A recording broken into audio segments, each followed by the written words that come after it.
वसुदेवसुतं देवं कंसचाणूरमर्दनं देवकी परमानंदं कृष्णं वन्दे जगद्गुरुं। श्री कृष्णं वन्दे जगद्गुरुं। श्री कृष्णं वन्दे जगद्गुरुं। कार्तिक शुक्ला प्रतिपदा यम द्वितीया के कृत्य तथा बहन के घर में भोजन का महत्व। ब्रह्मा जी कहते हैं, तत्पश्चात प्रतिपद को आरती करके स्वयं सुंदर वस्त्राभूषणों से सुशोभित हो कथा, गायन, कीर्तन और दान आदि के द्वारा दिन को व्यतीत करे। उस दिन स्त्री और पुरुष सभी को तिल का तेल लगाकर स्नान करना चाहिए। इस प्रतिपदा को जो लोग तेल स्नान आदि पूर्वक पूजन करेंगे उनका सब कुछ अक्षय होगा। जो मनुष्य उस तिथि में या उस शुभ दिन में जिस रूप से स्थित होता है उसी स्थिति में वह 1 वर्ष तक रहता है। इसलिए यदि सुंदर, दिव्य एवं उत्तम भोगों को भोगने की इच्छा हो तो उस दिन मंगलमय उत्सव अवश्य करें। प्रातःकाल गोवर्धन की पूजा करें। उस समय गौओं को विभूषित करना चाहिए और उनसे बोझ ढोने का या धोने का काम नहीं लेना चाहिए। गोवर्धन पूजन के समय इस प्रकार प्रार्थना करनी चाहिए, पृथ्वी को धारण करने वाले गोवर्धन, आप गोकुल की रक्षा करने वाले हैं। भगवान विष्णु ने आप अपनी भुजाओं से आपको ऊंचे उठाया था। आप मुझे कोटि गोदान देने वाले हो। लोकपालों की जो लक्ष्मी यहाँ धेनु रूप से विराज रही है और यज्ञ के लिए घृत का भार वाहन करती है, वह मेरे पापों को दूर करे। गाय मेरे आगे हों, गाय मेरे पीछे हों, गाय मेरे हृदय में हो और मैं सदा गौओं के मध्य में निवास करूं। इस प्रकार गोवर्धन पूजा करके उत्तम भाव से देवताओं, सत्पुरुषों तथा साधारण मनुष्यों को संतुष्ट करे। अन्य लोगों को अन्नदान, अन्नपान देकर और विद्वानों को संकल्प पूर्वक वस्त्र, तांबूल आदि के द्वारा प्रसन्न करे। कार्तिक शुक्ल पक्ष की यह प्रतिपदा तिथि वैष्णवी कही गई है। जो लोग सब प्रकार से सब मनुष्यों को आनंद देने वाले दीपोत्सव तथा शुभ के हेतुभूत बलिराज का पूजन करते हैं, वे दान, उपभोग, सुख और बुद्धि से संपन्न कुलों का हर्ष प्राप्त करते हैं और उनका संपूर्ण वर्ष आनंद से व्यतीत होता है। प्रतिपदा और अमावस्या के योग में गौओं की क्रीड़ा उत्तम मानी गई है।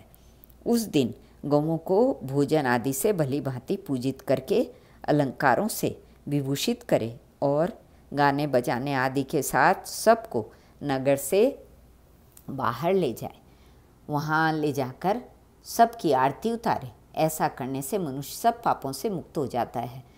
अब तुम मृत्युनाशक यम द्वितीया का व्रत वर्णन सुनो।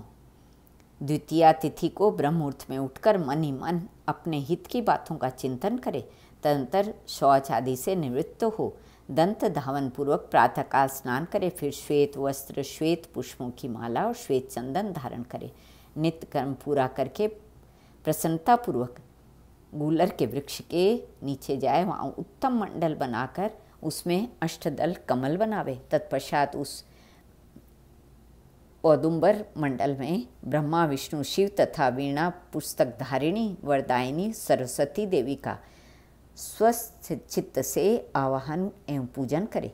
चंदन, अगरू, कस्तूरी, कुंकुम, पुष्प, धूप, नैवेद्य एवं नारियल आदि के द्वारा पूजन करके अपमृत्यु निवारण के लिए वेदवेत्ता ब्राह्मण को अलंकार सहित दूध देने वाली सवत्सा गाय दान करे। उस समय ब्राह्मण ने से इस प्रकार कहे, हे विप्र, मैं अपमृत्यु का निवारण करने के लिए संसार समुद्र से ताड़ने वाली यह सीधी सादी गाय आपको दे रहा हूँ। यदि गाय न मिल सके तो ब्राह्मण को भक्तिपूर्वक एक जोड़ा जूता ही अर्पण करे। तदंतर पूजा समाप्त करके भगवान विष्णु में भक्ति रखते हुए अपने कुटुंब के श्रेष्ठ वयोवृद्ध पुरुषों को श्रद्धा भक्ति के साथ प्रणाम करे। फिर अनेक प्रकार के सुंदर फलों द्वारा अपने स्वजनों को तृप्त करे। उसके बाद अपनी सहोदरा बड़ी भगिनी के घर जाए और उसे भी भक्तिपूर्वक प्रणाम करते हुए कहे, सौभाग्यवती बहन, तुम कल्याणमयी हो। मैं अपने कल्याण के लिए तुम्हारे चरणार बिंदु में प्रणाम करने के उद्देश्य से तुम्हारे घर आया हूँ। ऐसा कहकर बहन को भगवत बुद्धि से प्रणाम करे। वह बहन भाई से यह उत्तम वचन कहे, भैया आज मैं तुम्हें पाकर धन्य हो गई। आज सचमुच मैं मंगलमयी हूँ। कुल दीपक, आज अपनी आयु वृद्धि के लिए तुम्हें मेरे घर में भोजन करना चाहिए। मेरे सहोदर भैया, पूर्व काल में इसी कार्तिक शुक्ला द्वितीया को यमुना जी ने अपने भाई यमराज को अपने ही घर पर भोजन कराया और उसका सत्कार किया था। उस दिन कर्मपाश में बंधे हुए नारकीय पापियों को भी यमराज छोड़ देते हैं, जिससे वे अपनी इच्छा के अनुसार घूमते हैं। इस तिथि में विद्वान पुरुष भी प्राय अपने घर भोजन नहीं करते। बहन के ऐसा कहने पर व्रतवान पुरुष वस्त्र और आभूषणों से हर्षपूर्वक उसका पूजन करे। बड़ी बहन को प्रणाम करके उसका आशीर्वाद ले। तत्पश्चात सभी बहनों को वस्त्र और आभूषण देकर संतुष्ट करे। अपनी सगी बहन न होने पर चाचा की पुत्री अथवा पिता की बहन के घर जाकर आदरपूर्वक भोजन करे। नारद जो इस प्रकार यम द्वितीया का व्रत करता है, वह अपमृत्यु से मुक्त हो पुत्र पौत्र आदि से संपन्न होता है और अंत में मोक्ष पाता है। ये सभी व्रत और नाना प्रकार के दान गृहस्थ के लिए ही योग्य हैं। व्रत में लगा हुआ जो पुरुष यम द्वितीया की इस कथा को सुनता है, उसके सब पापों का नाश हो जाता है, ऐसा माधव का कथन है। कार्तिक शुक्ल की द्वितीया को यमुना जी में स्नान करने वाला पुरुष यमलोक का दर्शन नहीं करता। जिन्होंने यम द्वितीया के दिन अपनी सौभाग्यवती बहनों को वस्त्र दान आदि से संतुष्ट किया है, उन्हें 1 वर्ष तक कलह अथवा शुभ शत्रु भय का सामना नहीं करना पड़ता। उस तिथि को यमुना जी ने बहन के स्नेह से यमराज देव को भोजन कराया था। इसलिए उस दिन जो बहन के हाथ से भोजन करता है, वह धन एवं उत्तम संपदा को प्राप्त होता है। राजाओं ने जिन कैदियों को कारागृह में डाल रखा हो, उन्हें यम द्वितीया के दिन बहन के घर भोजन करने के लिए अवश्य भेजना चाहिए।